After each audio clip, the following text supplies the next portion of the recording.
Your concerns are overblown and costly, Lucas said, staring me down across the conference table. We need people who prioritize efficiency. My name is Frank Delaney. I am 55 years old and have been the plant operations manager at Ironwood Forge for the past 14 years.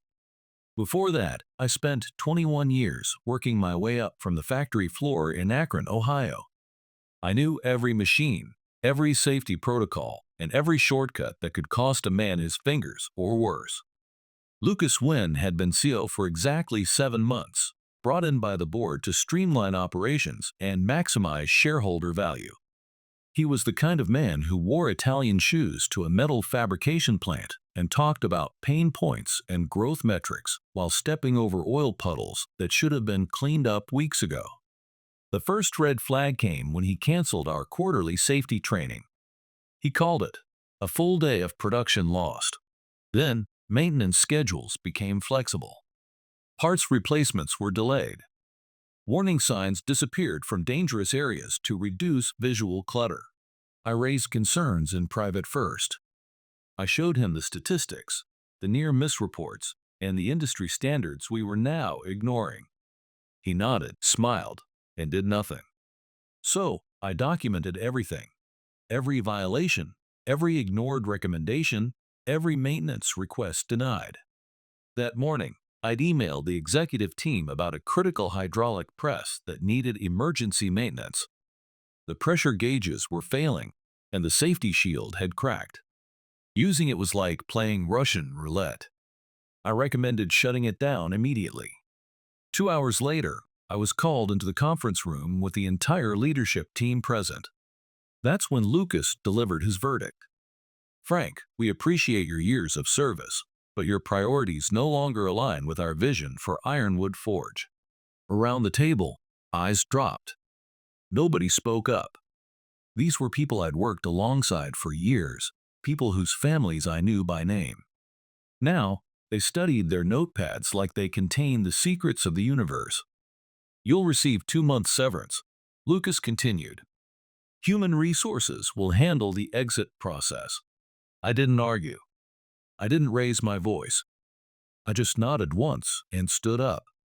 As I walked to the door, Vanessa from finance caught my eye for just a second. There was something there, fear mixed with respect.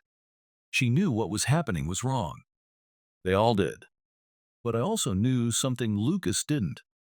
My documentation hadn't just gone into company emails that could be deleted.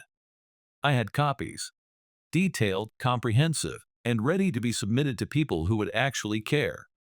I started at Ironwood Forge back when it was called Midwestern Metal Works.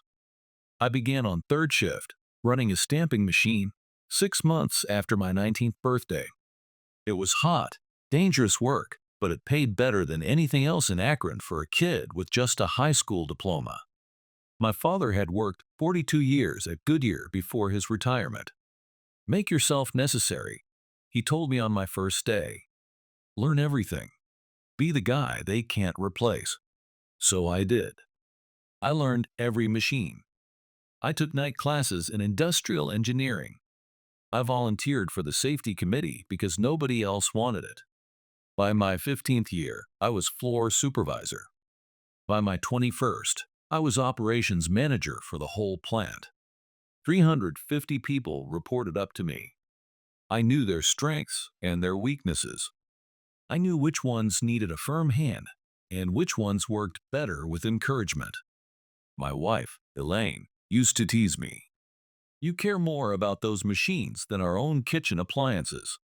Maybe she was right. Our dishwasher had been making a grinding noise for 6 months, but at work, I knew that a grinding noise could mean someone losing a hand by the end of the shift. When Old Man Winters ran the company, safety was priority one. Production targets don't matter if someone doesn't go home to their family, he'd say.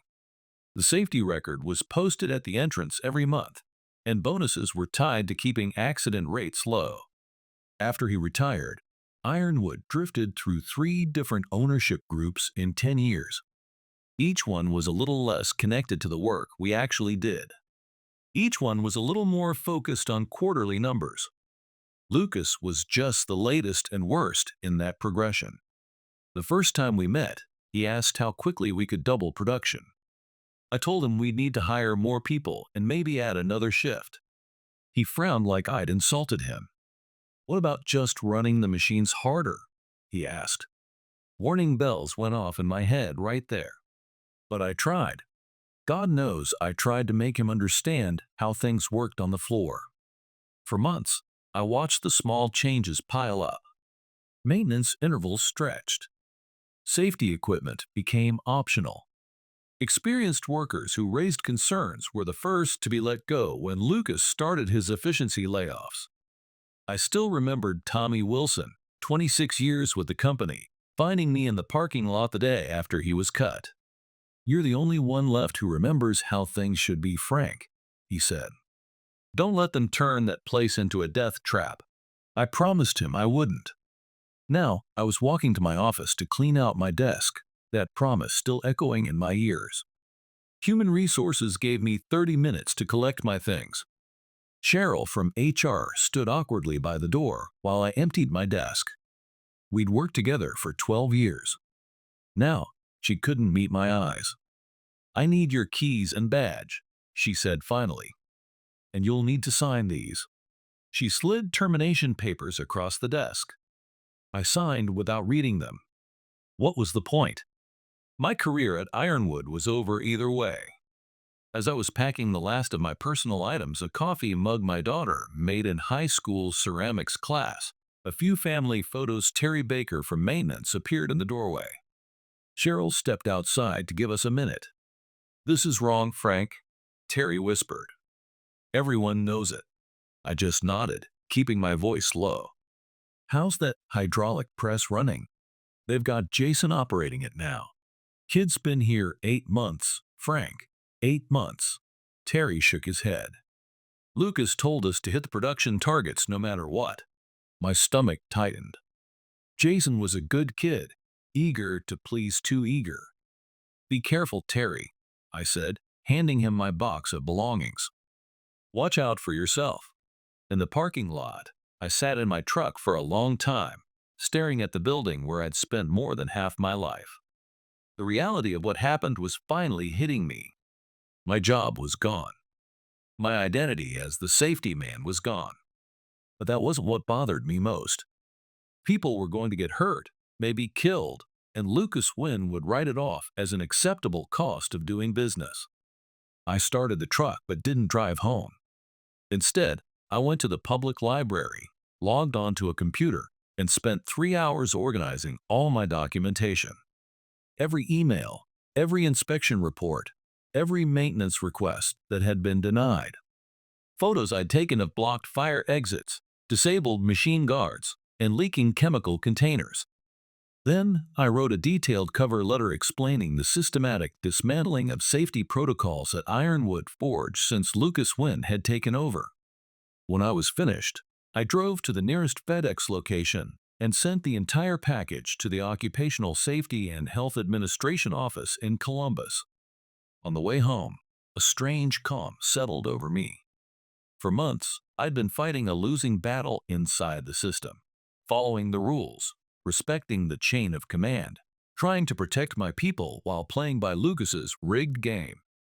Now, I was free of those constraints. As I pulled into my driveway, my phone buzzed.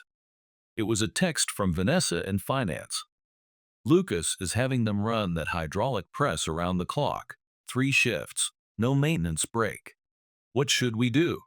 I didn't respond immediately. Instead, I went inside, kissed Elaine hello, and poured myself a rare glass of bourbon. "You're home early," she said, studying my face. "I got fired."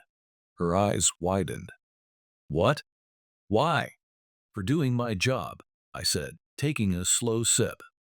"But I'm not finished yet." I picked up my phone and texted Vanessa back. "Document everything. I've got a plan."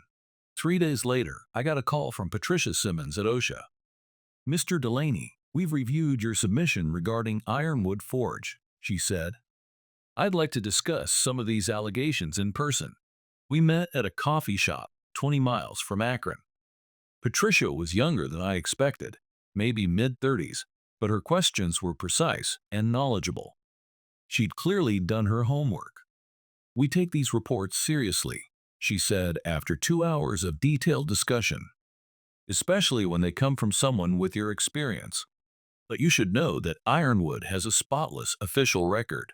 "Of course they do," I said. "Lucas has been falsifying the internal accident reports, paying off minor injuries out of petty cash, threatening people's jobs if they complain." Patricia nodded, making notes. "We'll need to conduct an inspection. It may take a few weeks to get approval and arrange the visit." "People might not have a few weeks," I said, thinking of that hydraulic press running 24 hours a day. "I understand your concern, but we have procedures." "Procedures won't help Jason Parker if that press fails," I interrupted. "Or anyone else on that floor." She gave me a sympathetic look. "I'll expedite things as much as I can. In the meantime, is there anyone still at Ironwood who might speak with us?" I thought about it. Maybe, but they'd be risking their jobs. After Patricia left, I sat there feeling the weight of time pressing down. Bureaucracy moved slowly. Industrial accidents happened in an instant. That evening, I called Terry Baker. "How's it looking in there?" I asked when he answered. "Bad, Frank. Really bad." His voice was low, like he was afraid of being overheard. "That press is making noise I've never heard before. Lucas has got 3 temps running it who barely know which button turns it on. I tried to show them proper procedures, and he pulled me aside, said if I didn't get with the program, I'd be next. OSHA's going to inspect," I told him. "But it might take weeks." The silence on the line told me everything. "Someone's going to get hurt before then," Terry finally said. "I know. I'm trying to speed things up." The next morning, I drove to the office of the Akron Gazette and asked to speak with their investigative reporter. After a brief wait, I was introduced to Olivia Jimenez, a sharp-eyed woman with a recorder and a skeptical expression. "So, you're claiming unsafe conditions at Ironwood Forge?" she asked after I'd given her the outline of my story. "I'm not claiming anything," I said. "I've got documentation." I showed her some of the photos I'd kept. Copies of disabled emergency stops, blocked fire exits, missing machine guards. "This could be any factory, anywhere," she said. "How do I know it's Ironwood?" "Because I worked there for 35 years until they fired me for complaining about these exact issues." Her eyes narrowed. "So this is about revenge?" "This is about preventing funerals," I countered. "Run the story or don't, but if someone dies in that plant while you're deciding, how will you feel?" Olivia studied me for a long moment. "I need more than just your word. Are there current employees who would verify these conditions?" Before I could answer, my phone rang. It was Vanessa. "Frank," she said, her voice shaking. "There's been an accident. The hydraulic press. Jason's hurt bad. Ambulance just left." My stomach dropped. "How bad?" "They're saying he might lose his arm." I looked at Olivia. "You just got your verification." 2 hours later, Lucas Wynn held a press conference outside Ironwood Forge. He stood with perfect posture in his perfect suit, expressing deep concern for Jason's unfortunate accident. "Safety is our #1 priority," he told the cameras with practiced sincerity. "This was an isolated incident caused by operator error. We're conducting a full internal investigation." Then he played his trump card. "Unfortunately, we believe this accident may have been related to deliberate sabotage by a recently terminated employee who had expressed dissatisfaction with company policies." He never said my name. He didn't have to. By that evening, 2 police officers were at my door with questions about my whereabouts that morning. My phone was ringing with calls from former colleagues asking if I'd really done what Lucas was implying. Next morning, I hired an attorney. Harold Greenberg had represented union workers for 40 years and knew every trick companies played to dodge responsibility. "They're trying to make you the scapegoat," Harold said bluntly. "It's actually good strategy on their part. Blame the disgruntled ex-employee. drag your name through the mud, tie everything up in investigations until the heat dies down. But I wasn't even in the building, I protested. They have security cameras. Harold nodded. Which they control. Look, Frank, this isn't about truth. It's about liability. If they can pin this on you, their insurance rates don't go up. They don't face regulatory penalties, and the inevitable lawsuit from Jason focuses on you instead of Ironwood. So, what do? We fight back with facts. You said you've documented everything? Everything, I confirmed. Going back months. Good, but we need more. We need to know what they're saying internally about the accident. That evening, Terry Baker and Vanessa Morris met me in Harold's office. Both looked nervous, constantly checking their phones. Lucas called an all-hands meeting after you left, Terry explained. Said anyone talking to you or the press would be terminated immediately. Made everyone sign new NDAs. But you're here, I said. Terry's weathered face hardened. I've been there 30 years, Frank. What happened to Jason? That's not what we stand for, or used to anyway. Vanessa nodded. I processed the maintenance requests for accounting. I've got copies of everything Lucas denied over the past 6 months, including 3 separate work orders for that hydraulic press. She handed over a USB drive. He's been systematically cutting corners everywhere. Not just safety, quality control, environmental compliance, even proper tax withholding. Anything to make the quarterly numbers look better. Harold reviewed the files while we talked. When he looked up, his expression was grim. This goes beyond negligence, he said. This is willful endangerment. But it still doesn't prove Frank wasn't involved in the accident. Maybe this will help, Terry said, pulling out his phone. I recorded the safety training, or lack thereof, that Lucas gave the temps before putting them on the press. The recording was short. Lucas essentially showed them the power button and the emergency stop, then told them production targets for the shift. That's about 2% of the proper training, I said. Did Jason get even this much? Less, Terry said grimly. Lucas told him to figure it out and walked away. Harold was furious. This is completely illegal. Those workers should have had OSHA-mandated training, proper supervision, everything. That's not all, Vanessa said quietly. I found something in the company emails yesterday. Lucas knew that press was dangerous. The manufacturer's rep inspected it last month and officially recommended taking it offline until repairs could be made. She pulled up an email on her phone. Lucas's response to the recommendation was brief. Too expensive. Find workarounds. The room fell silent as the full picture emerged. This wasn't just cost-cutting or ignorance. Lucas had knowingly put workers on dangerous equipment after being explicitly warned of the risks. He buried the inspection report. Vanessa continued. It never even made it to the maintenance department. I thought about Jason, 23 years old, lying in a hospital bed, possibly facing life without his arm, all because Lucas Wynn wanted to hit his quarterly targets. So, what's our next move? I asked Harold. He gathered the evidence we'd collected. First, we clear your name. Then we make sure Ironwood and Lucas personally face the consequences. Terry's phone buzzed. He looked at it, and his face went pale. What is it? I asked. OSHA just showed up at the plant, he said. Surprise inspection. Lucas is losing his mind. For the first time since I'd been fired, I smiled. Perfect timing. The OSHA inspection of Ironwood Forge lasted 3 days. Patricia Simmons led a team of 6 inspectors who documented over 78 serious violations. Meanwhile, Harold had arranged a meeting with detectives investigating the sabotage allegations against me. With Terry's testimony and security footage showing I hadn't been on the premises, the police quickly determined Lucas's claims were baseless. I was formally cleared, which Harold immediately leaked to the Akron Gazette. Olivia Jimenez's front-page story ran the following Sunday. Whistleblower vindicated. Former manager warned of dangers before horrific industrial accident. The article detailed my warnings, Lucas's cover-up, and the injured worker's condition. Jason had survived but lost his arm below the elbow. The story sparked outrage in the community, especially among families with connections to Ironwood.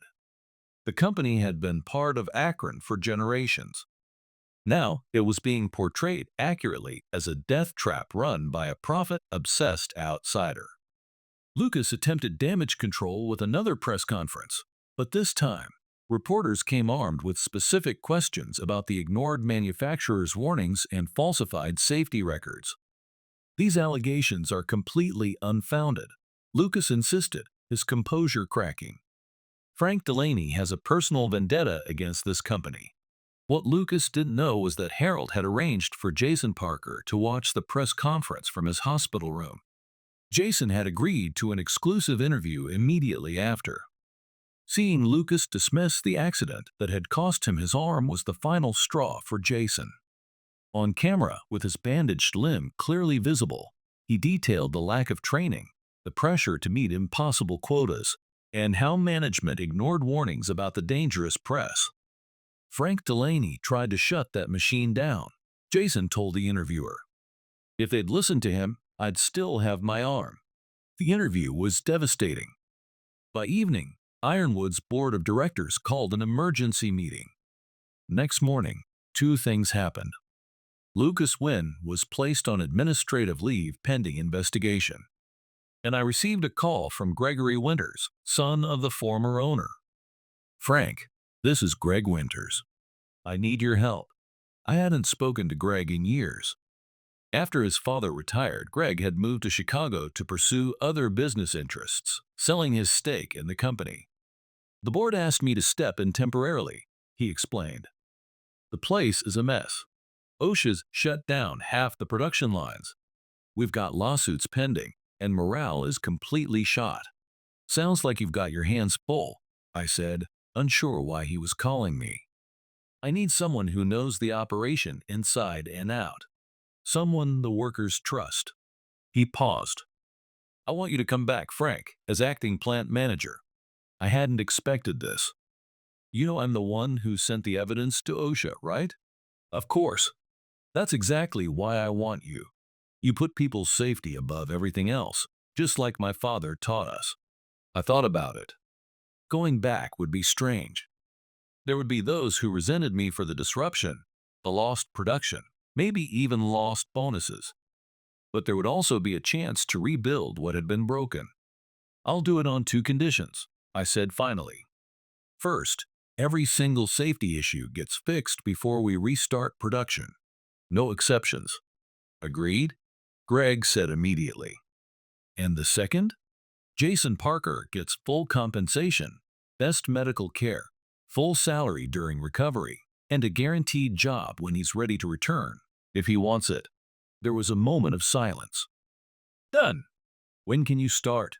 3 days later, I walked back through the front doors of Ironwood Forge. The production floor was silent, machines dormant during the safety overhaul. Terry Baker met me with a clipboard of repair orders and a grin. Never thought I'd see you back here, he said as we walked the floor. Makes two of us. We stopped at the hydraulic press that had injured Jason. It was cordoned off with yellow tape, waiting for factory representatives to either repair or replace it. It's going to take time to fix everything Lucas broke, Terry said. I nodded, looking around at the quiet machines and the workers reinstalling guards and safety equipment. Then we better get started. 6 weeks later, Gregory Winters called a company-wide meeting in the main production area. All 300 employees gathered around a temporary stage, an unusual mix of tension and hope in the air. I stood off to the side, watching Greg approach the microphone. Behind him sat the recently reconstituted board of directors, now including 2 retired floor workers and a safety compliance officer. Many of you have been with Ironwood longer than I have, Greg began. You remember when this company stood for something more than just quarterly profits. Today, we begin to restore that legacy. He announced a complete restructuring of the company, new safety protocols, increased maintenance budgets, a bonus system tied to both production goals and safety metrics, and a worker representation committee with actual authority. Then Greg paused, his expression hardening. As for the recent leadership that betrayed your trust, I have an update. This morning, the board voted unanimously to terminate Lucas Wynn for cause. Additionally, based on evidence of willful negligence, we are cooperating fully with the district attorney's office as they pursue criminal charges. A murmur ran through the crowd. One final announcement, Greg said. From now on, Ironwood Forge will have a new position, Director of Operational Safety and Compliance. This person will have final authority over any decision affecting worker safety, with direct report to the board. Greg gestured toward me. Frank Delaney has agreed to accept this position, effective immediately. The silence broke into applause, not polite corporate applause, but the genuine appreciation of working people who understood what had been at stake.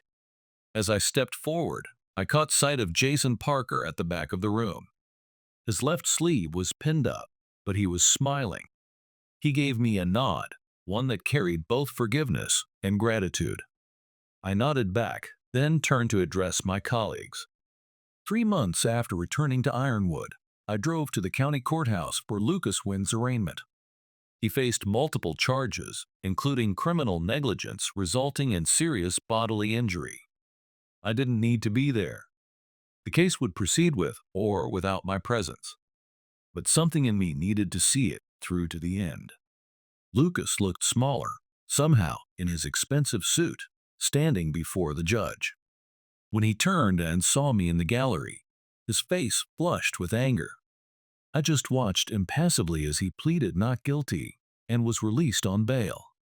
Outside the courthouse, Lucas approached me in the parking lot. "Happy now, Frank?" he demanded. "You've destroyed my career over one accident." "It wasn't just one accident," I replied calmly. "It was a disaster waiting to happen. You knew the risks and chose profit anyway." "That's business," he said dismissively.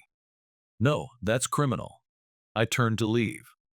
"I'll beat these charges," he called after me. "And then I'll sue you for everything you've got." I didn't bother responding. Some men never learn. The following weekend, I visited Jason at his apartment. He was adapting to his prosthetic arm, determined to return to work after completing physical therapy. We sat on his balcony, drinking iced tea. "I've been meaning to ask you something," Jason said. "You could have just walked away. Found another job. Why'd you fight so hard?" I thought about it. Because some things matter more than a paycheck. When you see something wrong, really wrong, you've got two choices. Look the other way or do something about it. Jason nodded. "Well, I'm glad you did something." As I drove home that evening, I felt a peace I hadn't known in a long time. Ironwood was running safely again. Production numbers were actually up due to better maintenance and morale. And I was doing work that mattered. Sometimes, standing your ground means walking away first. But that doesn't mean you're finished.